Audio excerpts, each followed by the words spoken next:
இப்போ 10th result நம்ம hero எல்லா சப்ஜெக்ட்லயும் நல்ல மார்க் எடுத்திருப்பான். மேக்ஸ்ல மட்டும் ஃபெயில் ஆயிருப்பான். எனக்கு சொல்லி கொடுத்த மேக்ஸ் அவன் திரும்ப பேப்பர் எடுத்து திரும்ப செக் பண்ணி பார்க்க சொல்லிட்டு சொல்றாரு. ஒண்ணுமே அதெல்லாம் வேணாம் சார் சொல்லிட்டு சொல்லிடுறான். ஆக்சுவலி நம்ம ஹீரோ எக்ஸாம்ல வேணும்னா ஃபெயில் ஆயிருப்பான். கொஸ்டின் பேப்பர் கொடுக்கும்போது எவ்வளவு மார்க் வரும் சொல்லிட்டு கெஸ் பண்ணிருப்பான். இந்த மார்க் கீழே வரும் தெரிஞ்சா எக்ஸாம் எழுதி இருக்க மாட்டான். ஏன்னா இவனுக்கு பிடிச்ச பொண்ணு படிக்கிற காலேஜ்ல 95 மார்க் கீழே எடுத்தா சீட்டு கிடைக்காது. அரியர் எக்ஸாம் எழுதி எப்படியாச்சு 95 மார்க் எடுக்கலாம் சொல்லிட்டு இப்ப வேணும்னா ஃபெயில் ஆயிருப்பான்.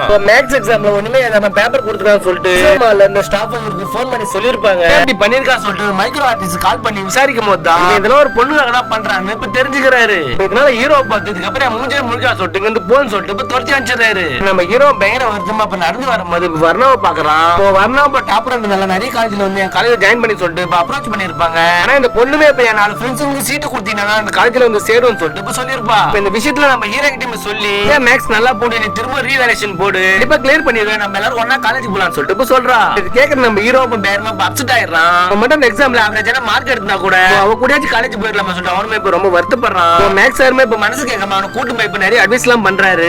10th மார்க்ன்றது ரொம்ப இம்பார்ட்டன்ட். நீ படிப்புல மட்டும் தோத்து போயிட்டு அவனுக்கு பிடிச்ச பொண்ணு கூட உன்னை முட்டல தான் பாப்பான்னு சொல்லிட்டு இப்ப சொல்றாரு. அந்த பொண்ணு படிக்கிற காலேஜ்ல படிக்க மாட்டேன்னு சொல்லு, உனக்கு நான் மேக்ஸ்ல ஹெல்ப் பண்றேன் சொல்லிட்டு இப்ப சொல்றாரு. இவனுமே இப்ப அவர் சொல்றதெல்லாம் புரிஞ்சுக்கிட்டு அவருக்குமே இப்ப பிராமிஸ் பண்ணிடுறான். இப்போ மேக்ஸ் சாரும் அவங்க அரியர்ல எடுத்துக்கு நிறைய ஹெல்ப் எல்லாம் பண்றாரு. நம்ம ஹீரோ இப்ப நல்லபடியா படிச்சு அந்த பொண்ணு விட 2 மார்க் அதிகமாவே எடுத்துறான். டாப்பரா இருக்க அந்த பொண்ணு விட நீ 2 மார்க் அதிகமா எடுத்துனா நீ போய் உன் ஃப்ரெண்ட்ஸ் கூட எல்லாம் படிக்கலாம் சொல்லிட்டு இப்ப சொல்லிருப்பாரு. இப்போ இவனுமே இப்ப சொன்ன மாதிரியே மார்க் எடுத்துட்டு இப்ப ஃப்ரெண்ட்ஸ் படிக்கிற காலேஜ்ல போய் இவனுமே இப்ப ஜாயின் பண்ணிடுறான்.